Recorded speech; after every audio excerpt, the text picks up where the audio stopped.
Bismillahirrahmanirrahim. Assalamualaikum warahmatullahi wabarakatuh. Innal hamdalillah nahmaduhu wa nasta'inuhu wa nastaghfiruh. Wa na'udzu billahi min shururi anfusina wa min sayyiati a'malina. May yahdihillahu fala mudilla lahu wa may yudlil fala hadiya lahu.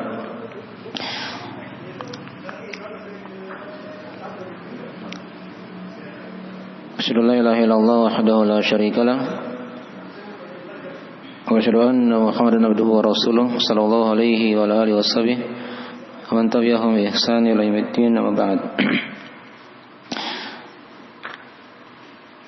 Ma'asyiral ikhwani fillah, azani Allah wa iyyakum rahimani wa rahimakumullah. Baik, pada malam ini kita akan lanjutkan di sesi yang ketiga ini, masih uraian tentang sebab-sebab keamanan suatu negeri dari rangkaian pembahasan Wali Mukarrar Semana Melipu. Baik. Dan sudah kita uraikan beberapa ayat-ayat dari ayat-ayat Al-Quranul Karim. Hanya itu baru sebagian ya, tidak kita terangkan semua. Sudah kita simpulkan ada belasan dari sebab-sebab suatu negeri itu bisa menjadi aman. Ya, dengan tauhid itu dari hal yang pokok yang sudah diterangkan ya. Nah, kemudian kesyukuran pada Allah, ada takwa. Ya, takwa kemarin kita tidak sempat singgung ya dari pembahasan dari definisinya ya. Dan takwa itu kan kembali kepada melakukan perintah dan menjauhi larangan Allah Subhanahu wa taala. Ada definisi yang lain yang bagus diterangkan oleh para ulama, yaitu engkau beramal ketaatan di atas cahaya dari Allah. Jadi dia bangun di atas ilmu agama. Dan karena mengharap dari pahala Allah. Dia beramal ketaatan di atas ilmu karena ada harapan akan ganjaran pahala dari Allah Subhanahu wa taala. Kemudian dia tinggalkan dosa dan maksiat karena dasar ilmu juga. Ya. Disebabkan karena dia takut kepada Allah Subhanahu wa taala. Itu definisi takwa ya. Ya.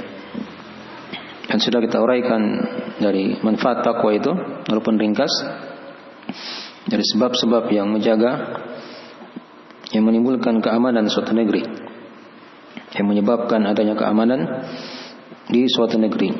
Kemudian juga sudah diterangkan dari sebab yang lain dari keimanan, ini bergandengan ya dengan takwa. Ya, bergandengan dengan takwa, iman dan ketakwaan. Ya. Kemudian dia yang ikuti dari jalan as-salaf, ya, jalan Nabi dan para sahabat. Dia beragama seperti agama Nabi dan para sahabatnya. Yang sudah diterangkan ya, walaupun ringkas. Dan juga sudah diterangkan dari sebab dalam masalah ini juga, yaitu adanya amalan yang soleh. Ya, amalan yang soleh. Adanya tauhid atau ibadah kepada Allah dan dia jauhi kesyirikan. Ini 5 perkara diterangkan di surah An-Nur ya, ayat ke-55 yang sudah kita terangkan. Nah, adapun takwa tadi itu yang sudah kita bacakan ayatnya, walau anna ahlal qura amanu wattaqu la fatahna alaihim barakatin minas sama'i wal ard. Itu ayat di surah Al-A'raf ayat 96. Ya, surah Al-A'raf ayat 96. Ya, kemudian diantara juga dari sebab yang sudah diterangkan, seorang dia mentaati Allah, mentaati Rasul dan ulil amri, ya, dari para penguasa atau para ulama, dan pada perkara yang ma'ruf. Ya. Kemudian juga dari sebab yang lain lagi yang sudah diterangkan di satu ayat ya, ada 4 perkara itu.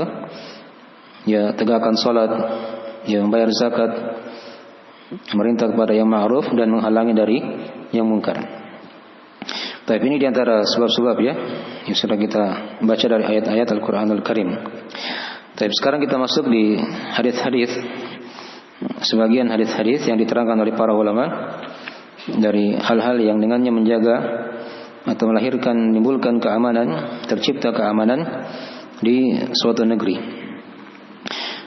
Tapi di antara hadis yang menjelaskan tentang masalah ini adalah hadis atau dari sebab di sini, yaitu dia tulus kepada pemerintah. Ya, an-nasihatu ya kepada waliul amr.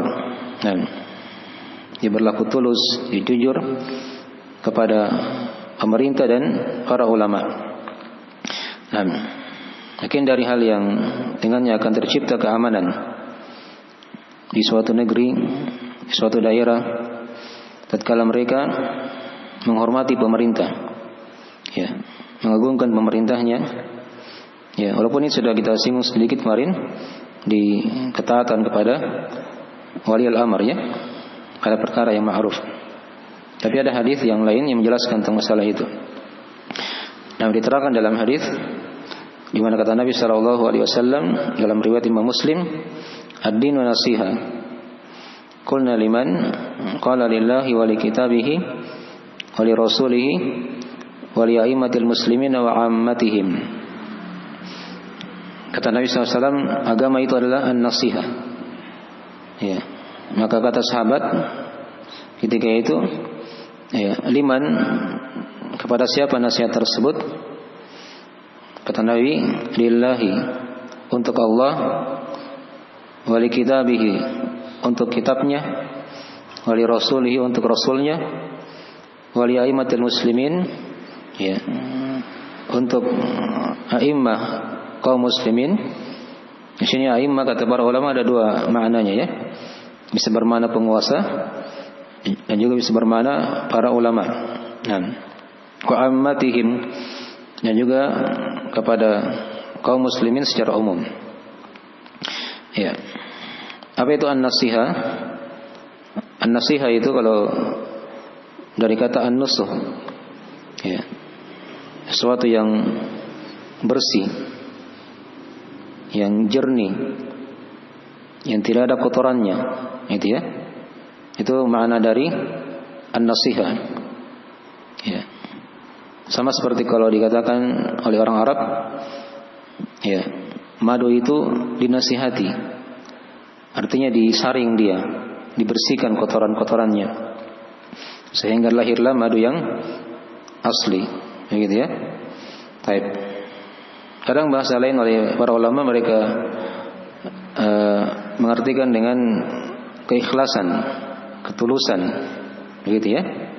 Jangan dipahami nasihat seperti bahasa Indonesia, ya. Ya, nasihat. Itu kalau kita baca hadisnya nanti bisa kita terjemahkan, nanti bisa lain nanti maknanya. Lihat Nabi terangkan arah nasihat itu kan. Yang pertama nasihat untuk Allah.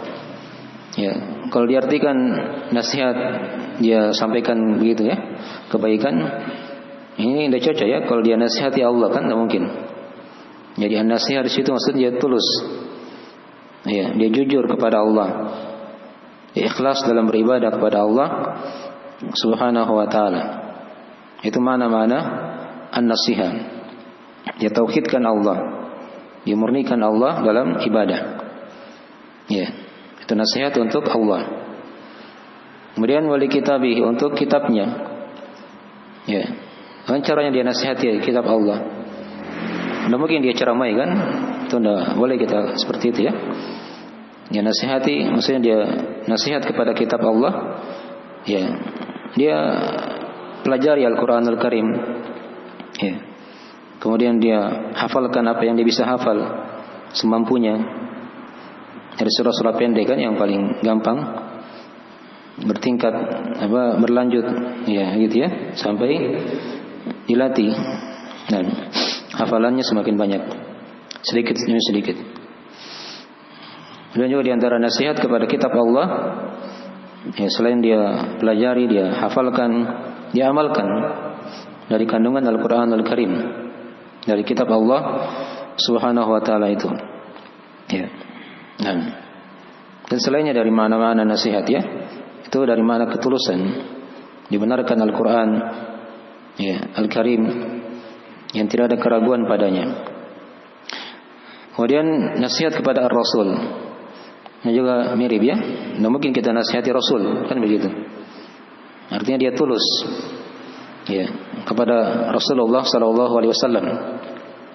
Dia ikuti sunnah Rasulullah dengan baik, dipelajari agama Allah, ya, dipelajari sunnah Rasulullah.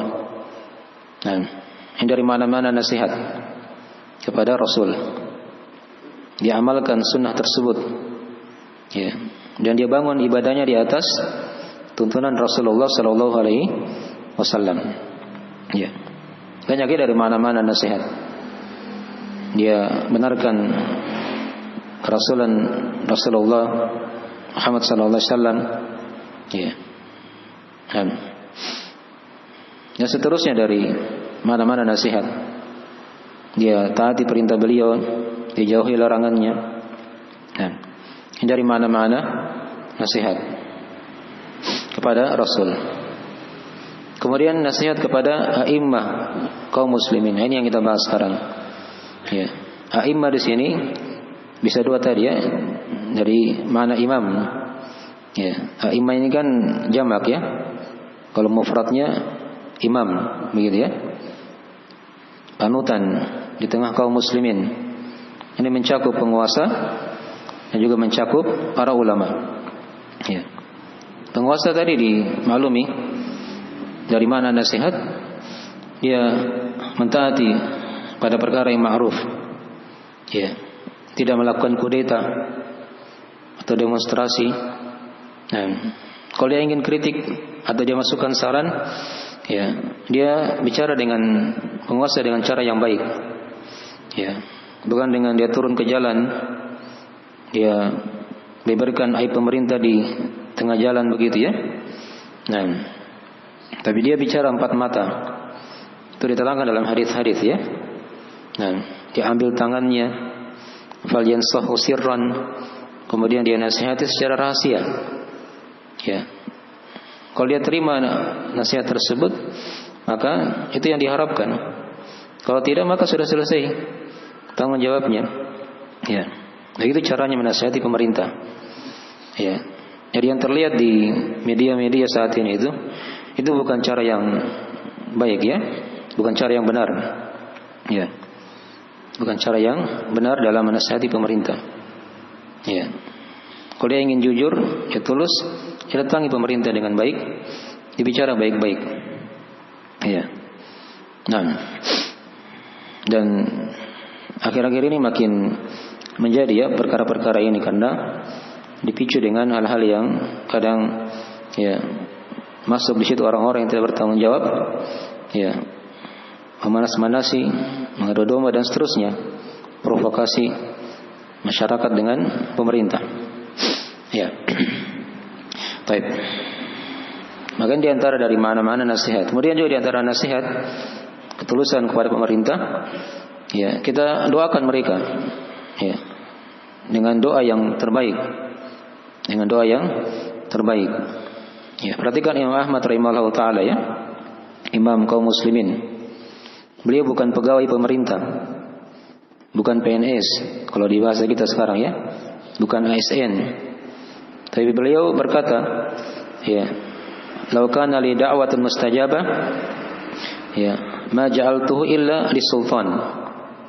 Kata beliau, andai kata aku punya doa yang mustajabah, maka aku tidak akan arahkan itu kecuali kepada kebaikan penguasa, ya, pada kebaikan penguasa. Karena kalau penguasanya baik, maka akan baik juga rakyatnya, ya, maka akan baik juga apa? Rakyatnya. Nah, ini doa yang mustajabah, ya, andai kata beliau punya doa yang mustajabah, maka beliau tidak ingat dirinya. Ini kan dari mana-mana boleh mukaros mana melipu. Mana-mananya kan ada di situ juga. Ya. Dia dahulukan kepentingan negerinya daripada kepentingan dirinya sendiri. Ya.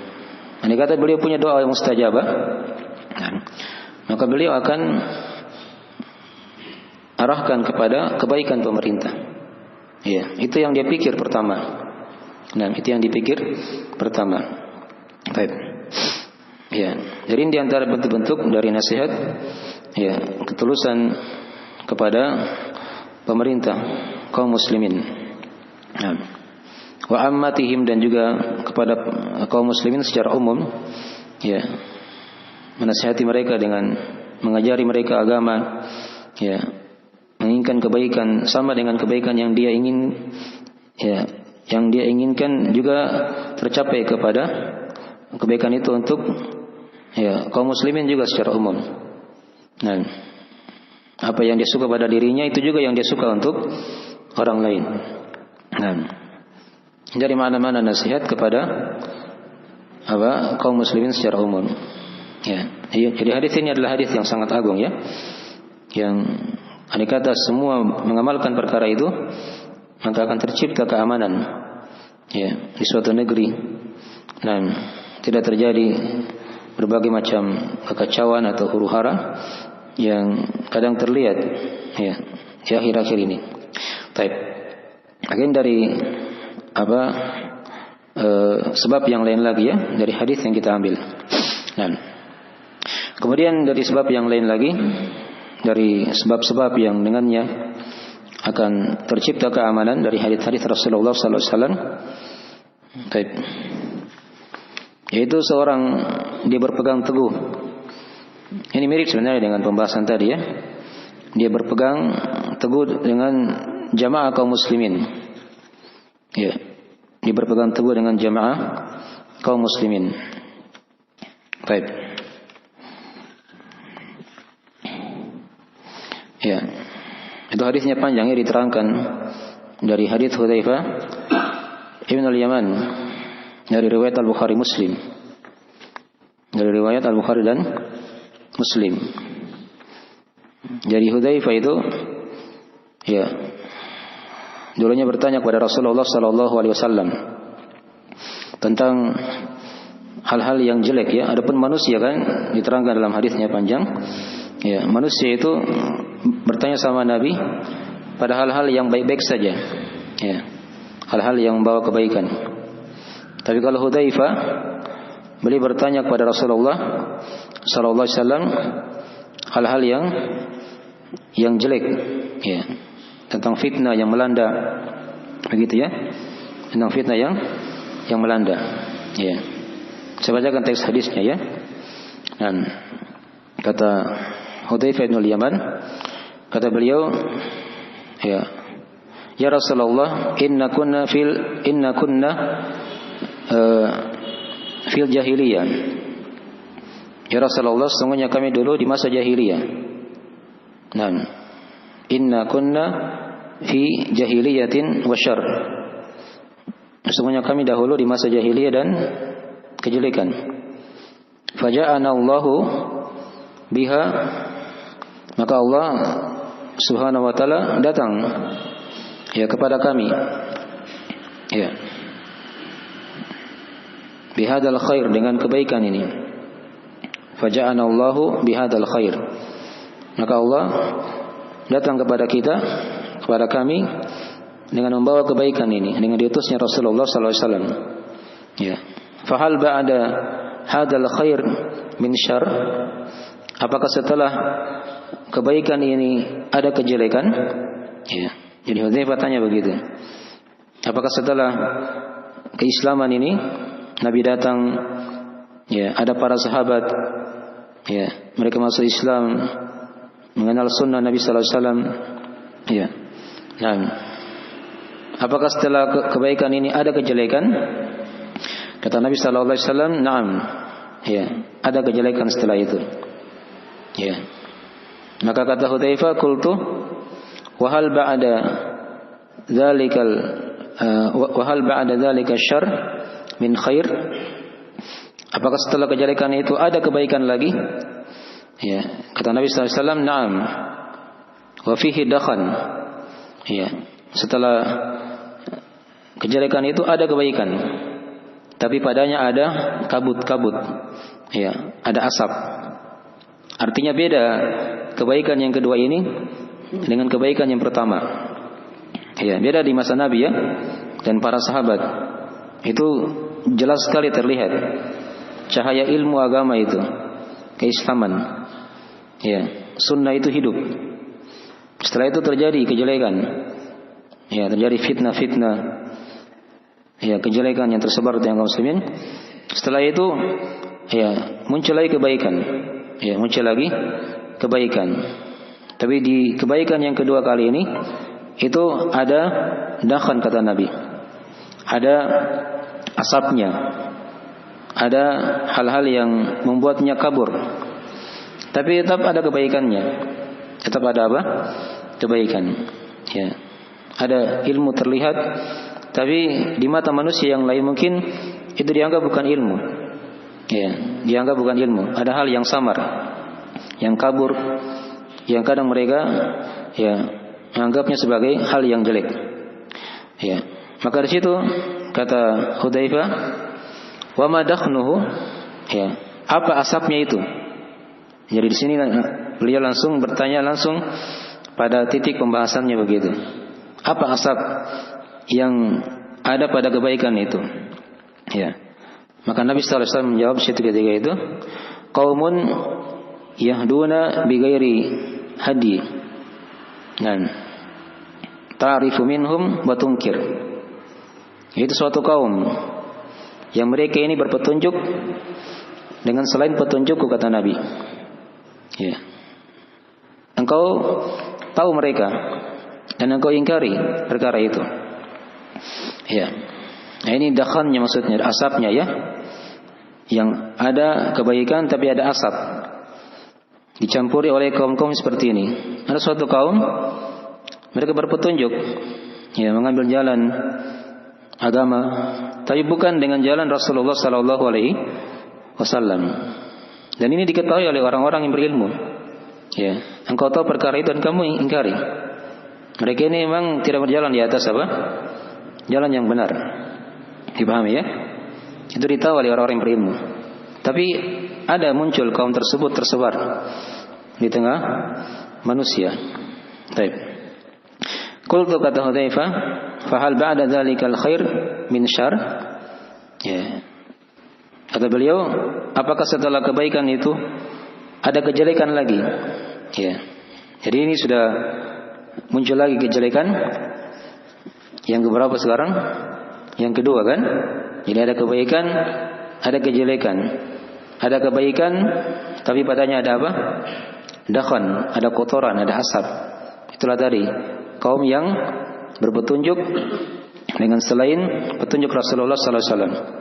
Itu ditahu oleh orang-orang yang berilmu dan diingkari. Ya, setelah kebaikan itu apakah ada lagi kejelekan? Kata Hudzaifah, ya. Maka Nabi menjawab ketika itu, "Na'am." Ya, ada kejelekan.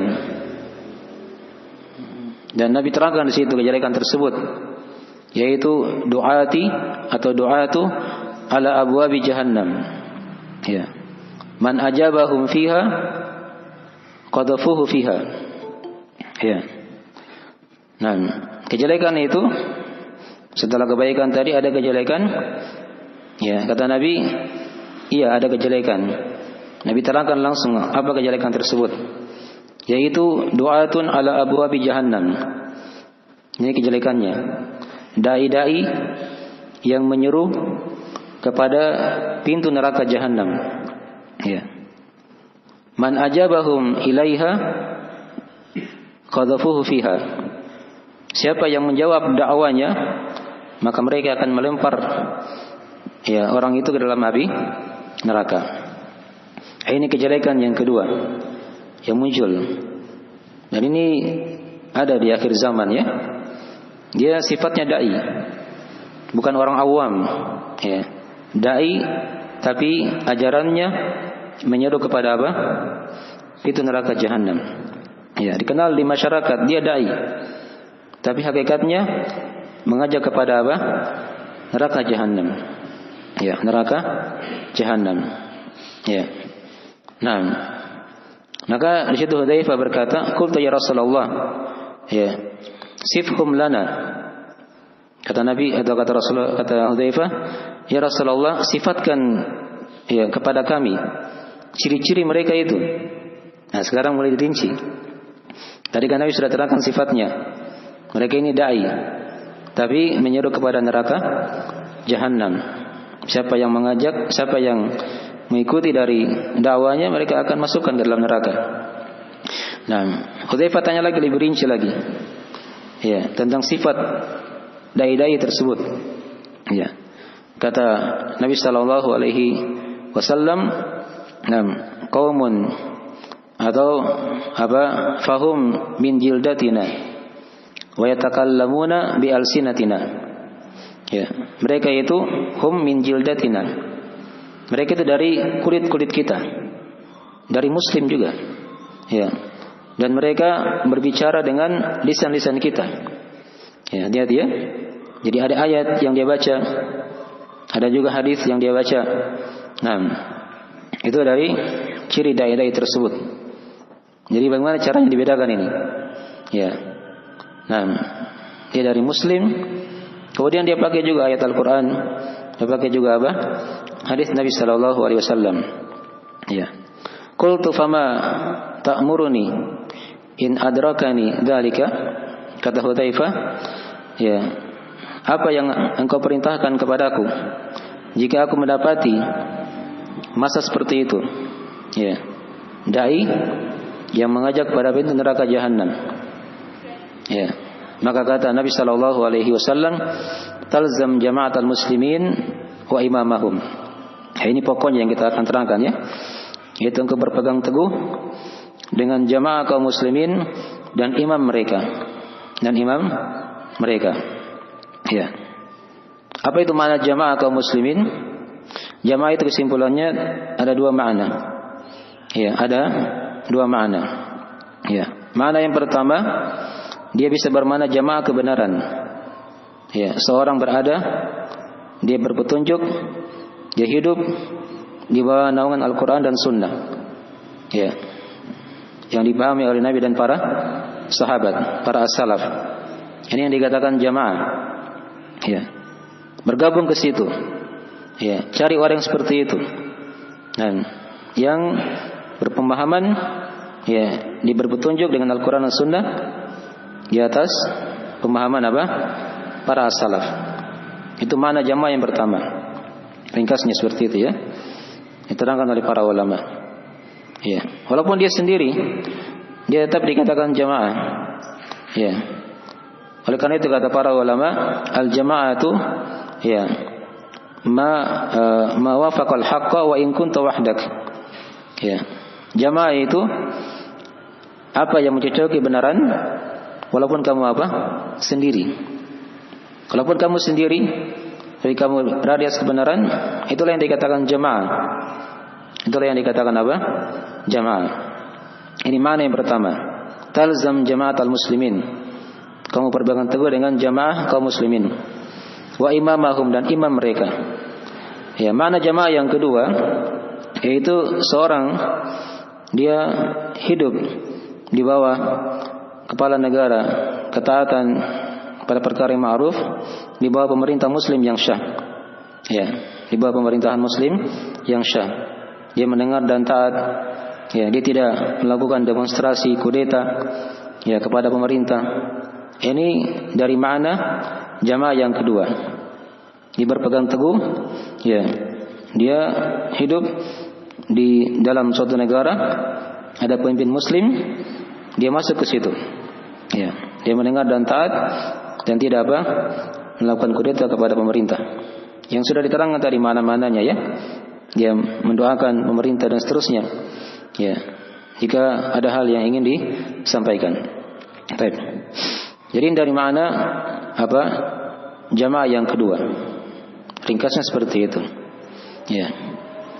Ringkasnya seperti itu. Baik. Kemudian kata Hudzaifah ketika itu, qultu ya fa illam yakun lahum jama'ah wala imam? Ya, kata Hudzaifah, bagaimana kalau tidak ada jamaah di situ dan juga tidak ada imam? Imam ini tadi pemerintah ya. Apa? Pemerintah. Nah, maka kata Nabi sallallahu alaihi wasallam, fa'tazil tilkal firaq kullaha walau anta ghadda atau walau anta adda ya bi asli syajarah hatta yudrikukal maut wa anta ala dzalik. Ya. Kalau misalnya anggaplah dia hidup di suatu masa, dia tidak dapatkan di situ orang-orang yang berpegang teguh dengan Islam yang benar misalnya. Ya. Dan dia tidak dapatkan juga pemerintah muslim yang syah. Ya. Maka apa kata Nabi SAW? Fa'tazil tilkal firaq kullaha. Maka jauhilah seluruh kelompok-kelompok itu. Ya. Walaupun kamu berpegang ya dengan akar pohon. Ya. Engkau gigit akar pohon begitu ya. Nah, hatta yudrikukal maut, sampai kematian itu menjumpaimu. Wa anta ala dzalik, dan kamu seperti itu keadaannya.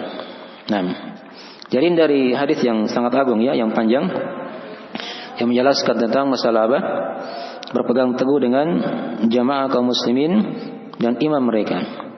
Ya. Jadi ini diperhatikan di sini ya. Jadi kita sekarang berada di dua pembahasan ini. Dari mana jamaah, bisa jamaah kebenaran, bisa bermana jamaah di bawah pemerintahan muslim yang syah.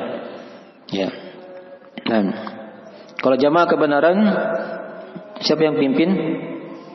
Pimpinannya adalah Rasulullah sallallahu alaihi wasallam. Itu kan begitu. Jadi kalau misalnya dia tinggal atau dia beragama, dia belajar di suatu komunitas atau apa begitu, terserah, ada pemimpinnya. Ya, maka itu bukan jamaah kebenaran. Itu bukan jamaah kebenaran. Misalnya ada kelompok ini ada yang dirikan misalnya, usut ada pendirinya, gitu kan? Maka ini bukan jamaah kebenaran. Ya, karena ada yang dirikan selain Rasulullah SAW. Ya, itu satu. Ada jamaah yang kedua tadi, yaitu jamaah yang bermana dia hidup di bawah pemerintah muslim yang syah, yang mendengar dan taat. Pemimpinnya adalah siapa? Kepala negara. Ya. Kepala negara kan dimaklumi. Kalau kita di Indonesia ini siapa? Pak Presiden begitu kan? Atau yang mewakilinya. Di bawah seperti siapa misalnya? Gubernurnya misalnya kan? Atau di bawah lagi ada wali kotanya, ada bupatinya, sampai yang di bawah dari camat, kepala desa, itu pemerintah semuanya. Ya, pemerintah ya. Baik. Berpegang teguh dengan itu. Itu sebab yang menjaga keamanan suatu negeri. Apa saja yang muncul dari perkataan orang-orang, opini-opini, pendapat-pendapat ya, yang bukan dari pemerintah, ya, ketika terjadi misalnya kekacauan dan seterusnya, hal-hal yang mengkhawatirkan, itu tidak usah diambil. Ya, tidak usah ditoleh. Tidak usah dijadikan sebagai barometer. Ketika terjadi perkara-perkara tadi itu, ya, kekhawatiran ya, atau yang membawa keamanan, itu selalu ingat, pegang dari talzam jamaatul muslimin. Ya, berpegang teguh dengan jamaah kaum muslimin. Apakah dia bermana jamaah yang pertama tadi, jamaah kebenaran, dia tidak membuat kelompok-kelompok ya dalam Islam, atau yang kedua, dia hidup di bawah pemerintah muslim yang syah, dia hindari dari membuat partai-partai dalam Islam juga. Dipahami ya? Baik. Mungkin dari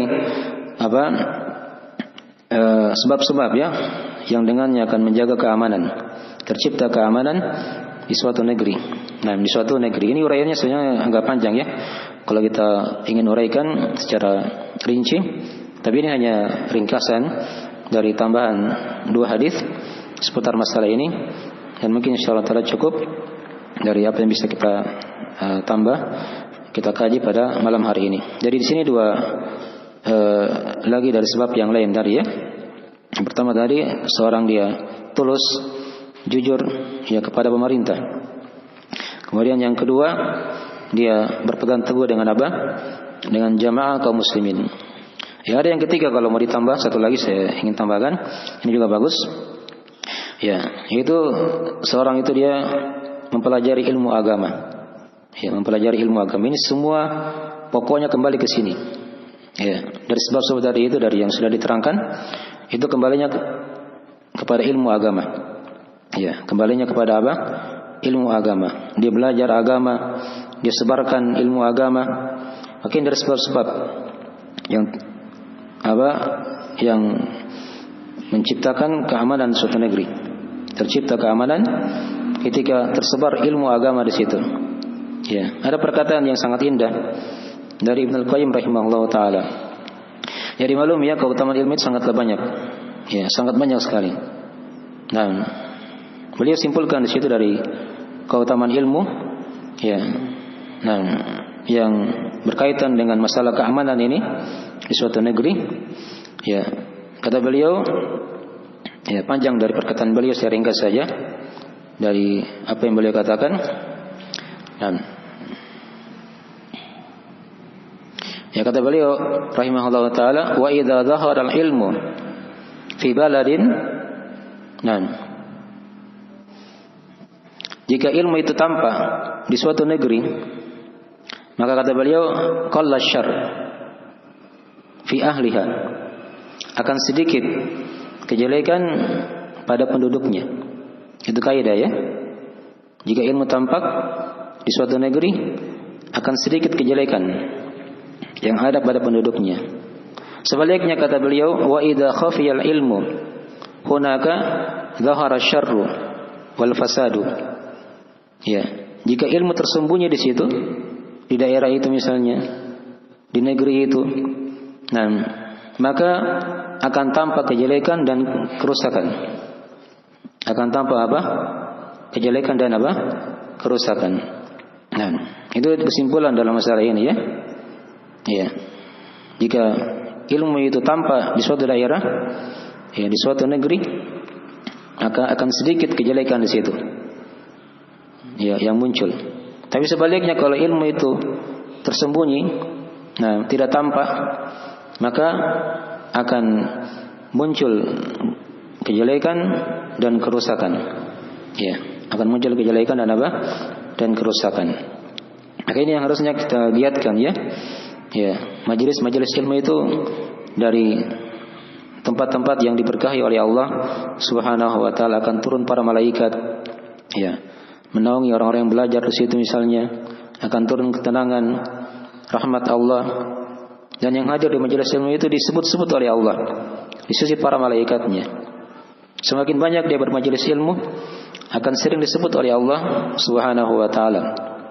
Ini yang sebutin langsung Allah, ya, bukan makhluk ya. Jadi nama-nama yang hadir di situ disebut-sebut oleh Allah Subhanahu wa taala. Apalagi kalau kita lihat dari keutamaan lagi yang lain, dari majelis ilmu, dari penyebaran ilmu itu, dia merupakan majelis yang tidak akan merugi teman duduknya. Ada hadis yang diterangkan panjang, ya. Ada orang dia datang hanya menemani kawannya. Dia bukan mau belajar sebenarnya, tapi hanya dia lewat, lihat ada ta'lim di situ, dia singgah ta'lim. Ya, padahal dia tidak ingin belajar sebenarnya. Maka Nabi terangkan di situ, ulaika qaumun la yashqa fihim jalisuhum. Ya, mereka adalah suatu kaum yang tidak merugi teman duduknya. Yang tidak merugi apa? Teman duduknya. Kemudian juga diterangkan dalam hadis yang lain tentang keutamaan majelis ilmu, dimaklumi kata Nabi SAW, dia merupakan riyadun min riyadil jannah, taman dari taman-taman apa? Surga. Jika kalian lewat di majelis ilmu, maka duduklah di situ. Ya, istirahatlah di situ. Karena dia merupakan taman diibaratkan oleh Nabi dari taman-taman apa? Surga. Ya, itu dari sebagiannya keutamaan-keutamaan dari majelis ilmu. Ketika selesai majelis, itu para malaikat naik semuanya. Nah, dan mereka kembali kepada Allah Subhanahu wa taala, mengkhabarkan dari orang-orang yang hadir di majelis tersebut Dan Allah bertanya kepada para malaikat, itu diterangkan dalam hadis-hadis ya, yang ujungnya di situ mereka diampuni oleh Allah Subhanahu wa taala. Walaupun tadi hanya dia datang saja, bukan untuk belajar, tapi dia hanya sekadar duduk sehingga ya itu pun sudah dapat pengampunan dari Allah Subhanahu wa taala. Akhirnya dari sebagian hal yang diingatkan ya. Jadi ada 3 tadi yang bisa ditambah di majelis yang ketiga ini dari sebab-sebab keamanan di suatu negeri. Dan semoga Allah Subhanahu wa taala senantiasa memberikan kepada kita curahan nikmat-Nya dan memberikan kepada kita keamanan, ketentraman, ya, ketenangan dalam kehidupan, dan menjauhkan kita dari berbagai macam musibah dan malapetaka. Dan juga kita doakan kepada pemerintah agar mereka senantiasa diberikan petunjuk oleh Allah, dibimbing jalannya kepada hal yang lurus, dan dijauhkan dari berbagai macam kejelekan-kejelekan yang bisa merusak dari pemerintahan mereka. Tapi sekarang dari akhir majelis kita pada malam hari ini ya. Silakan kalau ada yang mau ditanyakan.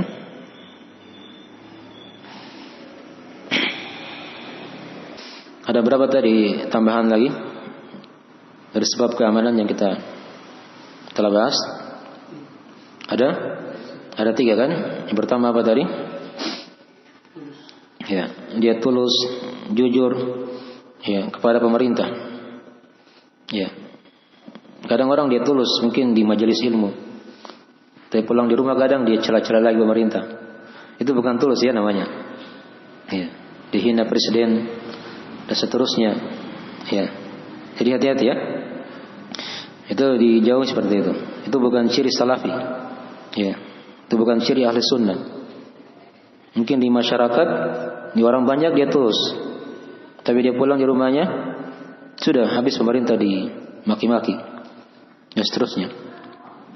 Ya, itu yang pertama. Yang kedua apa?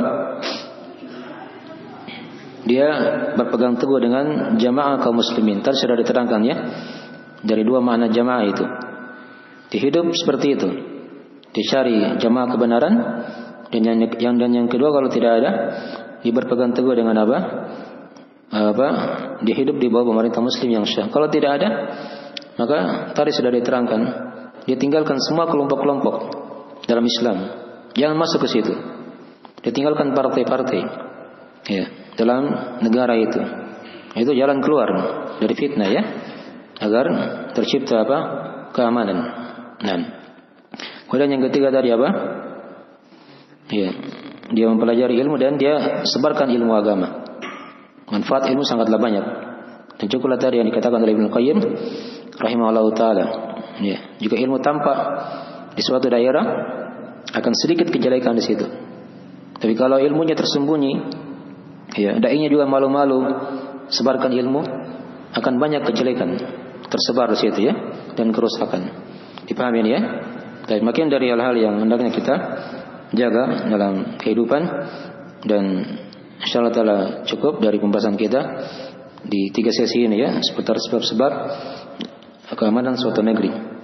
Dan nanti insyaallah akan diterangkan lagi dari tema-tema yang lain, masih yang berkaitan dengan masalah bolim karos mana muliku ini. Ya, semoga Allah SWT mudahkan dari pembahasan kita seputar masalah itu.